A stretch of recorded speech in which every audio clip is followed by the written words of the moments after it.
Adani fraud है या उसे फंसाया जा रहा है? ये हिंडनबर्ग का हमला अडानी के ऊपर है या देश के ऊपर? इस हमले से अडानी अब की बार बच निकलेंगे या अब की बार तो भैया ठाकुर तो गियो? इस हमले का बैंक्स पे, शेयर मार्केट पे, एलआईसी पे और अडानी के स्टॉक पे आखिर क्या फर्क पड़ेगा? इस मामले में सेबी, आरबीआई, सरकार और विपक्ष आखिर कह रहे हैं? और क्या अब की बार इस चक्रव्यूह में अडानी पूरी तरह फंस चुके हैं या निकलने का तरकीब निकाल ही लेंगे? और सबसे इंपॉर्टेंट, भैया अडानी के शेयर लेने हैं कि नहीं लेने? और जिसने ले रखे हैं, अरे बोले भैया रखूं या निकाल दूं? तो इन सभी सवालों के जवाब मिलेंगे इस वीडियो में। तो ये वीडियो ऐसे चालू होगी, ये वीडियो स्टार्ट करेगी 24 जनवरी से लेके अब तक अडानी ग्रुप के साथ क्या क्या हुआ है, उन पे किस प्रकार के नेगेटिव एक्शंस या नेगेटिव वर्ड काम में लिए गए हैं देश विदेश की संस्थाओं के द्वारा, क्या पॉजिटिव चीजें घटी है अडानी ग्रुप में इस दौरान, और फाइनली क्या ये हमला एक देश पे है या सिर्फ एक मात्र एक कंपनी पे है, और लास्ट में मैं आपको अपनी ओपिनियन बताऊंगा कि भैया आपको शेयर लेने हैं या नहीं लेने। कई समझदार लोग सीधे लास्ट में जाके बोलेंगे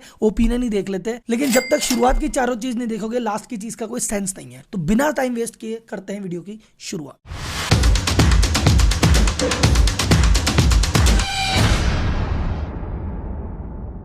तो सबसे पहले बात करते हैं अडानी ग्रुप ऑफ कंपनीज की करंट सिचुएशन क्या है।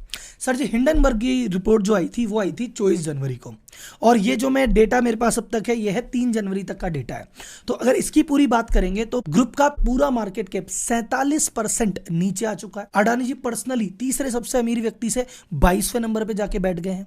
इनकी काफी कंपनियों में लोअर सर्किट लग गया है।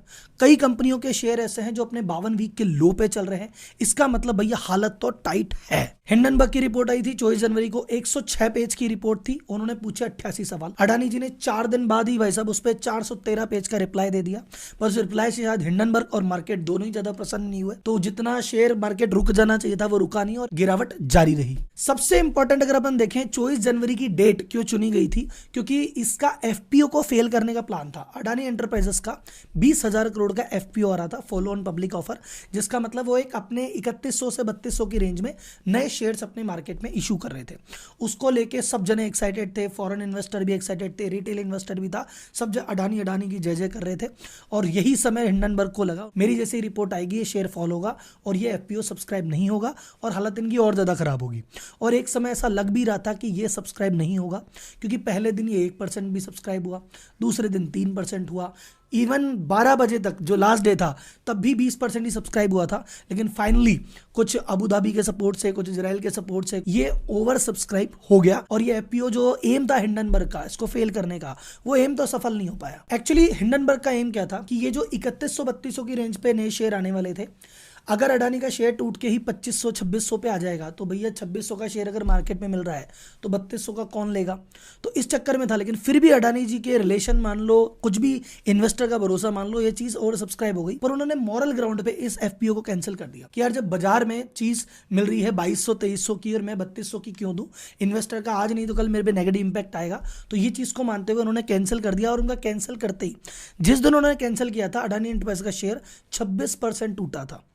यानी आप इमेजिन करो कि 20,000 करोड़ का कैंसिल करने से इनके मार्केट कैप में 20,000 करोड़ से भी ज्यादा का नुकसान हो गया। अब पिछले कई दिनों से उनके साथ चल तो बहुत कुछ नेगेटिव रहा है, लेकिन मैं पॉजिटिव की भी बात करूंगा। लेकिन पहले एक बार नेगेटिव समझ लेते हैं क्या क्या नेगेटिव उनके साथ चला। पहला नेगेटिव एक्शन या नेगेटिव कमेंट जो उनके पास पहुंचा, एमएससीआई ने अडानी ग्रुप और उसकी कंपनीज पे फीडबैक मांग लिया। सेकंड, क्रेडिट स्विस जो ग्रुप है उन्होंने अडानी के बॉन्ड को एक्सेप्ट करना बंद कर दिया और उनकी वैल्यू लगभग 0 कर दी। सेम काम किया सिटी बैंक ने। सिटी बैंक की जो बैंकिंग आर्म है उसने भी ये काम किया कि भैया हम जो आपके इसके अगेंस्ट, अडानी बॉन्ड के अगेंस्ट आपको लोन नहीं देंगे और इसकी मार्जिन वैल्यू 0 कर दी। अडानी एंटरप्राइज के जो बॉन्ड थे यूएस बॉन्ड मार्केट में काफी लो ट्रेड कर रहे थे नॉर्मल रेट से। अडानी पोर्ट, अंबुजा सीमेंट के जितने भी स्टॉक, इनको एफ&ओ, फ्यूचर एंड ऑप्शन, इन पे बैन कर दिया। आप एफ&ओ में इन पे ट्रेड नहीं कर सकते। जो पुराने सौदे हैं वो तो सेटल होंगे पर नए सौदे नहीं कर सकते। अडानी के 3 मेगा प्रोजेक्ट, जो धारावी का रीडेवलपमेंट ये प्लान कर रहे हैं, दूसरा है जो नवी मुंबई में इंटरनेशनल एयरपोर्ट बना रहे हैं, और तीसरा है जो इलेक्ट्रिसिटी डिस्ट्रीब्यूशन बिजनेस मुंबई में एक्सपेंड करने की सोच रहे हैं। ये तीनों अंडर स्कैनर आ गए। मतलब इस पे विपक्ष ने मांग उठा दी है और बहुत सारा मतलब ये विचार चल रहा है कि ये उतना स्मूथली नहीं वर्कआउट कर पाएंगे, क्योंकि इनमें से कई चीजें ऐसी है जो एफपीओ पे डिपेंड कर रही थी। एफपीओ आया नहीं तो पैसा कहां से आएगा? प्लस कुछ सवाल भी उठा दिए विपक्ष ने। तो ये तीनों मेगा प्रोजेक्ट्स एकदम स्क्रूटनी में आ गए हैं। अडानी एंटरप्राइजेस के जो स्टॉक है एडिशनल सर्वेलेंस मेजर की शॉर्ट टर्म स्टेज 1 में आ गए हैं। इन पे जो ट्रेडिंग मार्जिन था वो बढ़ा के 28 से 40 कर दिया। अडानी ट्रांसमिशन और अडानी गैस बायस्को, बीएससी ने सेम किया। तो इनके ये 5 स्टॉक अंडर एएसएम इस समय चल रहे हैं। एसएनपी जो ग्लोबल रेटिंग है, उन्होंने अडानी पोर्ट और अडानी इलेक्ट्रिसिटी का जो आउटलुक था स्टेबल से नेगेटिव कर दिया। और बचा कुचा जो है वो विपक्ष, वो संसद में जेपीसी की मांग कर रहा है और रोज हंगामे हो रहे हैं। जो फाइनेंस सेक्रेटरी है उन्होंने कह दिया कि अरे अडानी का कुछ नहीं है, तो चाय के प्याले में उठा तूफान है। तो विपक्ष ने इस बात को उठा रखा कि यार तुमने इतनी बड़ी बात को चाय में प्याले को उठा तूफान कैसे बोल रहे हो। तो विपक्ष हिला हुआ है, मार्केट हिला हुआ है, इंटरनल हिला हुआ है, आउटर हिला हुआ है। ये सारी चीजें नेगेटिव चल रही है इस समय अडानी के लिए। अब बात करते हैं पॉजिटिव के बारे में। अब बोलोगे सर जी अडानी जी इस समय तो चैनल लगा लेंगे कि राहुल जी बताओ यार पॉजिटिव सुने बहुत दिन हो गए। तो पहला पॉजिटिव आया है देश की वित्त मंत्री निर्मला सीतारमण जी की वजह से। जब उनसे प्रेस ने पूछा भैया अडानी की इशू पे आपका क्या कहना है, उनका कहना वहना कुछ नहीं है। जो हमारी बैंकिंग कंपनी और इंश्योरेंस कंपनी है वो ओवर एक्सपोज नहीं है एक कंपनी पे, कि ऐसा नहीं कि ये डूबेगा तो हमारी कंपनी के हो जाएगा। हमारा एक्सपोजर ज़्यादा नहीं है, सब कुछ कंट्रोल में है। और तुम कितना ही एक कंपनी के बारे में हो जाए, हमारे देश की बात करें तो 8 बिलियन फॉरेक्स हमको पिछले कुछ दिनों में आया है और हमारा फॉरेक्स रिजर्व ऊपर जा रहा है। फिर दूसरा जो सेबी ने बयान दिया कि भैया हाँ एक बिजनेस कॉन्ग्लोमेरेट है, अडानी का नाम लिए बगैर, कि हाँ एक बिजनेस कॉन्ग्लोमेरेट है जिसके स्टॉक में अनयूजुअल प्राइस मूवमेंट तो आया है, बट टेंशन वाली बात नहीं। हम मार्केट की इंटीग्रिटी को इंश्योर करने का पूरा प्रयास कर रहे हैं और आप टेंशन मत लीजिए, स्थिति कंट्रोल में है। तो भाई साहब सेबी बोल रहा है कंट्रोल में है, तो मंत्रालय बोल रहा है कंट्रोल में है। थर्ड नंबर पे आरबीआई बोलता है कि तुमको ऐसा लग रहा है कि भैया अडानी डूबा तो अडानी के साथ बैंकें डूब जाएगी, नहीं, Indian banking sector is resilient and stable. आप टेंशन मत लो, बैंकिंग सेक्टर को भी कुछ नहीं हो रहा, ये आरबीआई कह रहा है। उसके बाद तुमको बोलोगे तो तीनों सरकारी संस्थाएं, मोदी जी ने कह दिया होगा कहो, लेकिन भाई साहब उदय कोटक जी तो नहीं है। उदय कोटक जी बैंक चला रहे हैं, फाइनेंशियल मार्केट के बड़ा नाम है, वो भी कहते हैं कि इंडियन बैंकिंग को कोई भी सिस्टमैटिक रिस्क नहीं है, इस तरह के इवेंट से इंडियन सेक्टर मजबूत है। आनंद महिंद्रा जी बयान करते हैं कि भैया सुनो, देश में चाहे कुछ भी चल रहा हो, इंडिया के अगेंस्ट कभी बैट नहीं करने का, भारत तो ऊपर जाएगा ही जाएगा। तो ये तो दो दिग्गज है, महिंद्रा जी और उदय कोटक जी, इन्होंने समर्थन में बात कही है, जो कि एक अडानी जी को और बाकी भारतीयों को भी एकदम ढांढस बंधाती है कि चलो ठीक है भाई साहब। अब एक और चीज है, सबसे टेंशन कह रहे सर जी इनके कहने से क्या होता है, बैंकों ने लोन दिया, बैंकें डूब जाएगी। सुनो, दिनेश खारा जी एसबीआई के चेयरमैन है, वो कहते हैं हमने दिया है इनको लगभग 27,000 करोड़ रुपए का लोन, जो कि हमारे टोटल एक्सपोजर का मात्र 0.88%, 1% से भी कम है भाई साहब। ये पूरा भी डूब जाएगा तो हमारे कोई फर्क न पड़ रहा है, ऐसा नहीं है कि पूरी बैंक डूब जाएगी। और ये जो भी अमाउंट है ये भी काफ़ी हद तक हमारे पास सिक्योर्ड है, तो आप टेंशन मत लो, हम स्ट्रांग है, इसके जाने से हमारा कुछ नहीं हो रहा। तो एसबीआई ने भाई साहब ये बयान कह दिया। सेकंड भाई साहब आती है bank of Baroda. Bank of Baroda ने दे रखा है 5,380 करोड़।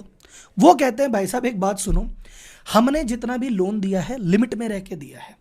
एक आरबीआई का फ्रेमवर्क है जिसमें आरबीआई का लार्ज एक्सपोजर फ्रेमवर्क होता है, जिसमें बैंक अपनी टीयर 1 कैपिटल का 25% तक किसी भी ग्रुप को या 20% तक किसी एक कंपनी को दे सकती है। तो उन्होंने कहा इसके अकॉर्डिंग भैया हमारा जो कैपिटल है ना वो है 86,105 करोड़। हम चाहे तो अडानी को 21,526 करोड़ तक दे सकते थे, लेकिन दिया हमने सिर्फ 5,380 करोड़ है, जो कि 25% लिमिट का है। तो ना तो हम पे लगा आरोप कि हमने इसको बहुत ज़्यादा दे दिया, और ना हमको टेंशन, क्योंकि जितना हमने दिया है ये हमारी टोटल बुक वैल्यू का 1% से भी कम है। तो इन्होंने भी क्लीन चिट दे दी एक तरह से। तीसरा बैंक था पीएनबी, 7,000 करोड़। कुल मिला के SBI, bank of Baroda, Punjab national bank, इन 3 बड़ी बैंकों ने मिला के 40,000 करोड़ का लोन अडानी जी को दिया है।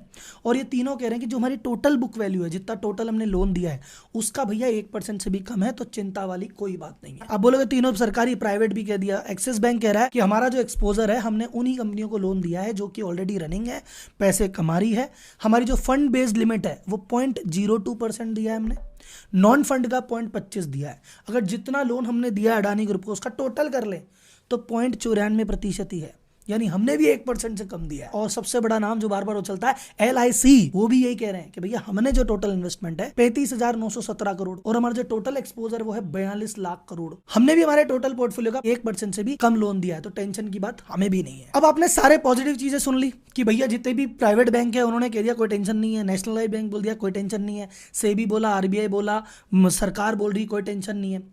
अब आप नोटिस करना, ये 2 चीज़ें मैंने आपको इसीलिए बताई थी अब इस सवाल का जवाब देने के लिए कि ये हमला अडानी पे है या देश पे। इस पे मैं कमेंट नहीं करूंगा, आप मुझे बताना, लेकिन आप गौर से देखना, मैंने जितने भी नेगेटिव की लिस्ट बताई, जितना भी नेगेटिव हो रहा है, क्रेडिट स्विस ने बंद कर दिया, सिटी ग्रुप ने बंद कर दिया, यूएस बॉन्ड मार्केट में हिट हुआ, हिंडनबर्ग की रिपोर्ट, जितना भी नेगेटिव आ रहा है ना वो यूएस यूरोपियन कंपनीज से आ रहा है। और जितना भी पॉजिटिव स्टेटमेंट आ रहा है ना कि कोई टेंशन वाली बात नहीं, कोई टेंशन वाली बात नहीं है, वो भारत से आ रहे हैं। और मैं ये बात कॉमन परसेप्शन से आपको कह रहा हूं कि जब भी कोई भी कंट्री उठने का प्रयास करती है तो जो कंट्रियां ऑलरेडी पावर में है वो भैया उठने में आसानी से देती नहीं है, वो प्रॉब्लम कुछ ना कुछ तो करती है।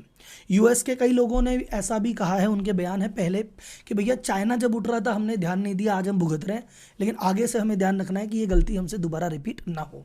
और ये तो देशों की बात है भाई साहब, आपने तो घर परिवार में भी देखते हैं यार, कोई घर परिवार का बालक उठ रहा होता है और हमको लगता है कल को हमारे बराबर ना आ जाए तो हम उसी की टांग खींच लेते हैं भाई साहब। ये तो फिर भी देशों का मामला है। भारत क्योंकि बड़ी इकोनॉमी बनने जा रहा है, इस पे ये अटैक हुआ है, ऐसे जाने ना जाने कितने अटैक होंगे।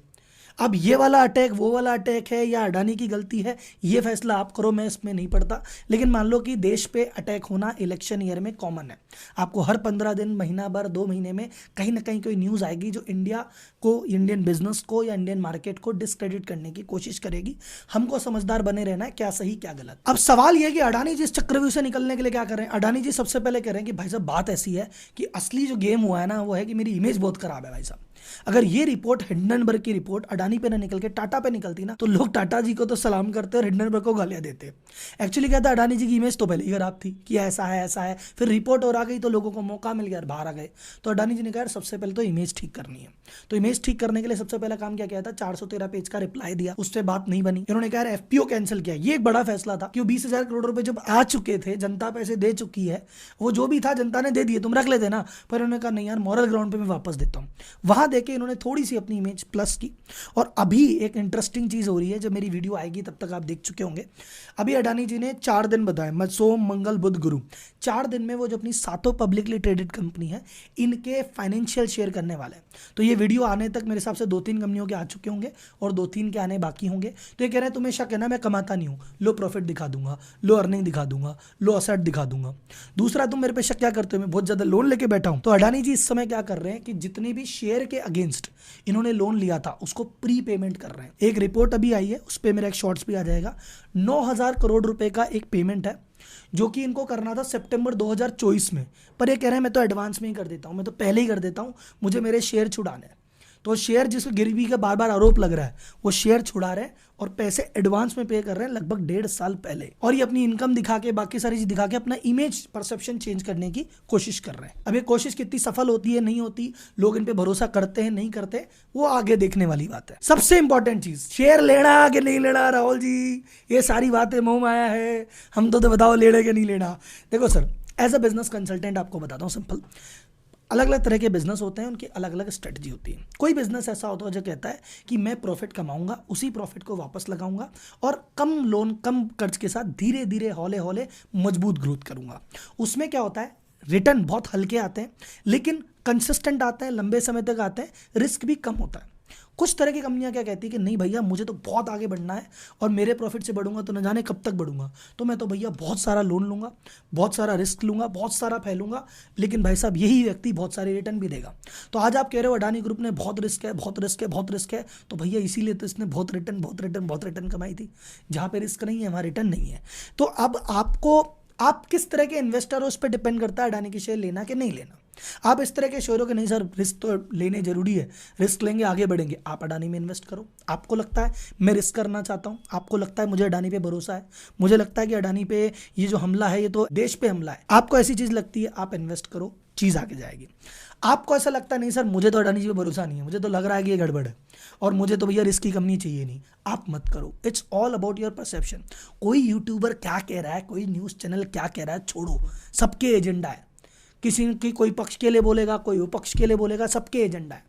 आप अपना एजेंडा बोलो, अपना एजेंडा क्या है। आपने कहा मेरे को हाई रिस्क हाई रिटर्न चाहिए और अडानी जी पे भरोसा है, लगाओ। आप बोलते नहीं सर मेरे को फालतू का रिस्क नहीं चाहिए और आदमी में गड़बड़ है, मत लगाओ, कलेश खत्म। बट एक चीज पक्की है कि धीरे धीरे जो नेगेटिव सेंटीमेंट थे वो नीचे जाते जा रहे हैं और जो पॉजिटिव सेंटीमेंट थे वो धीरे धीरे ऊपर आते जा रहे हैं। तो अगले 10-7 दिन में, 10 दिन में, 15 दिन में कोई भी बड़ी नेगेटिव न्यूज नहीं निकल के आती, कोई बड़ा आरोप सिद्ध नहीं हो जाता, तो भाई साहब शेयर जितना टूटना था उतना टूट चुके हैं। अब शायद यहां से वापसी करने की संभावना ज्यादा है, लेकिन बशर्ते वही चीज, कुछ नई चीज निकल के ना आए। जो आज तक चीज निकल के आई उसका असर मार्केट दिख चुका है, जितना तोड़ना था तो टूट चुका है, और कुछ नहीं निकलेगी तो और टूटेगा, नहीं निकलेगी तो यहां से फिर वापसी तय है। तो ये तो थे मेरे विचार। अब इस वीडियो के 3-4 कट लगेंगे, बीजेपी वाले अपने हिसाब से चलाएंगे, कांग्रेस वाले अपने हिसाब से चलाएंगे।